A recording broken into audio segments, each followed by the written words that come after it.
So this is where I first experienced Maestro Ernst Fuchs, who is our patriarch, I guess, or patron saint or whatever of our modern visionary art movement. And Amanda can tell you more about him sometime when she's speaking.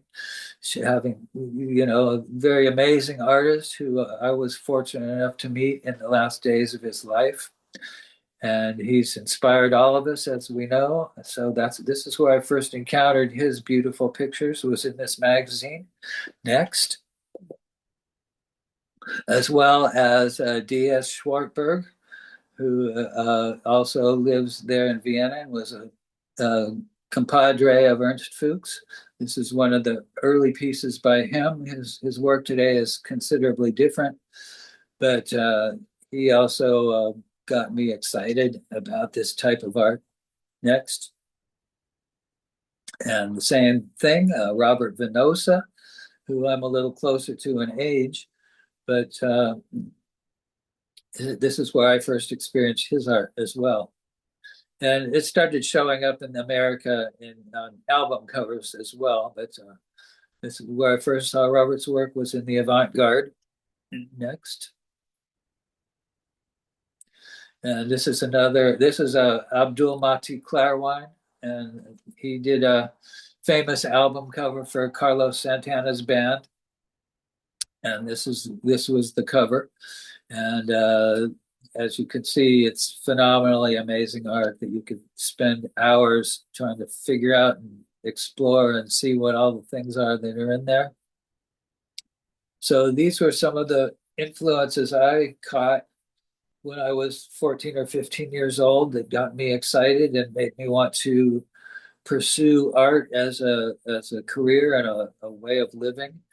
And I had hoped in my heart of hearts that someday I might be able to make things that even came close to these in their beauty and power.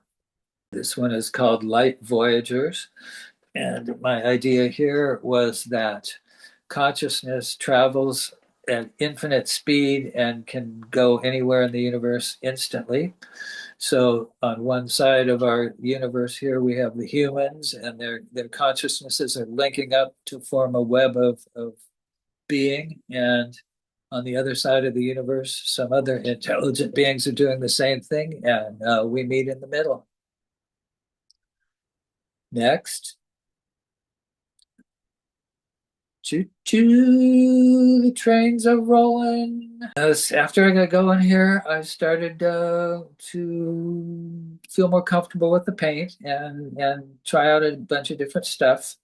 And this one is called Winging On, and it's sort of a open space. We're flying our consciousness up into the void.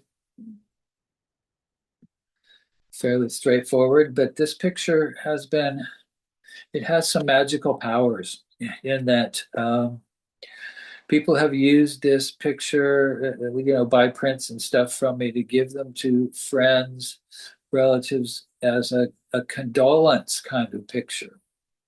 So it's been used for if somebody passes, maybe they share this imagery with their friends, share it amongst themselves to remind them or thinking that whoever's passed has gone to a better place. And I have a story about this picture that a friend of mine was contemplating ending her life. And this picture happened to be printed on the cover of a little New Age newspaper. And while she was alone by herself thinking about this, she saw this newspaper sitting on a table somewhere, and she picked it up and sat with it for a long time and decided that life was worthwhile afterwards. So she didn't end her life. She went on to become a creative person and have a couple of children and had a happy life after that. So I feel very good about this painting. It's done some wonderful things. This one is called Guardians of the Sacrament. And I wanted to pay respect to our plant allies and the wisdom and knowledge that they bring us. And instead of pretending these things don't exist or saying, no, I have a wise woman here with her pupil, a young boy, and she's showing him the mushrooms today. There's a bunch of different kinds, and around her are all sorts of medicinal and healing plants, psychedelics and medical things. And we're here too. We're sitting across the way. We're getting our lessons as well.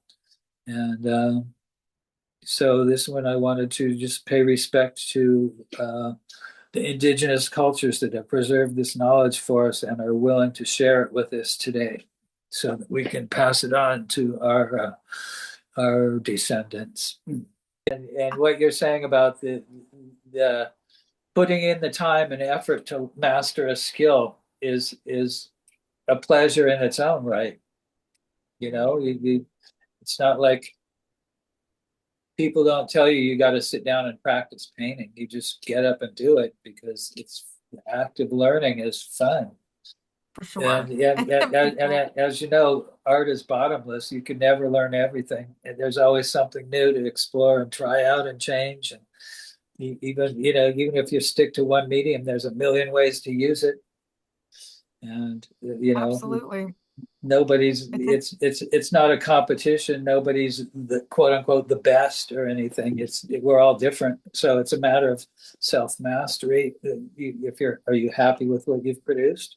Maybe we never are, and that keeps us trying.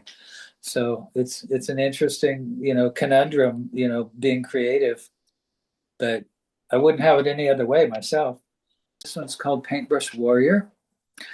And I was inspired by this picture by Pablo Picasso, who I was reading about him or hearing a talk about him or something where it was mentioned that Pablo said that we are all paintbrush warriors.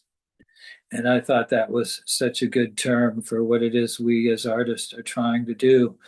That we can remake our world, that we can, the sword, the pen is mightier than the sword. Well, the paintbrush is too. And that by manifesting our powers of creation, we can overcome the oppressive forces of darkness.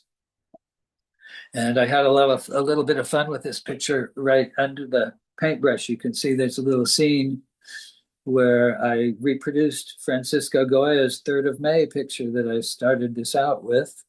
It's in there, and there's a character in prison awaiting his fate, looking out the window, and that's what's going on. So I paid a little homage to Mr. Goya, which was fun to do in this picture because I never have reproduced a masterpiece from 200 years ago before.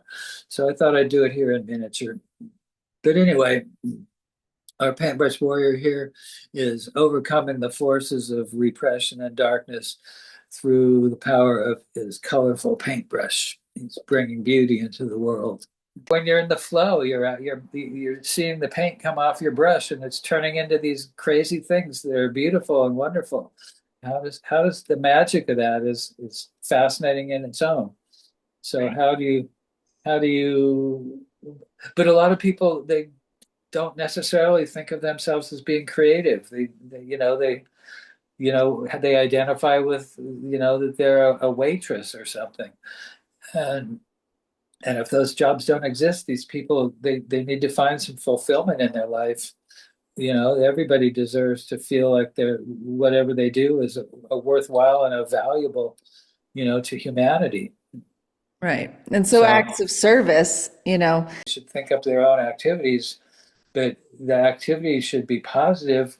And how not everybody seems to be capable of coming up with positive activity instead of a bunch of negative stuff that doesn't really do anything good, but maybe it's fun for a minute. I don't know. Right. And that's, I think, a part of maybe and I say that in an expanded sense of, folks that are already seeing this and are in a place of like empowered creativity. So what do alternatives look like? And what else can we do to put that out there that could also be effective? Yeah, well, creative activity as opposed to destructive activity. I mean, instead of jumping on people's cars, maybe give everybody a can of spray paint and some walls. This picture is called La Semillera, which means, the sower of plants. And she is planting the seeds of culture. So our goddess here is walking along, scattering seeds that are sprouting up to become a culture of arts and sciences. We've got music and dance, agriculture, theater, the building of temples, and art and music and writing and invention and science, and sculpture, and all the arts and sciences. I had a lot of fun trying to figure out how to put them all in one picture. And at the very upper corner, we have someone who is taking all this compressed into a seed and spreading it out to the universe. So this is a very lovely painting. It's big. It's 10 feet across. So one of my larger pieces. And this one is Prayer for Peace, which expresses my desire for the world, that we find a way to live at peace with ourselves and each other and with the things that have been given us through the blessings of nature. So that's my hope for humanity.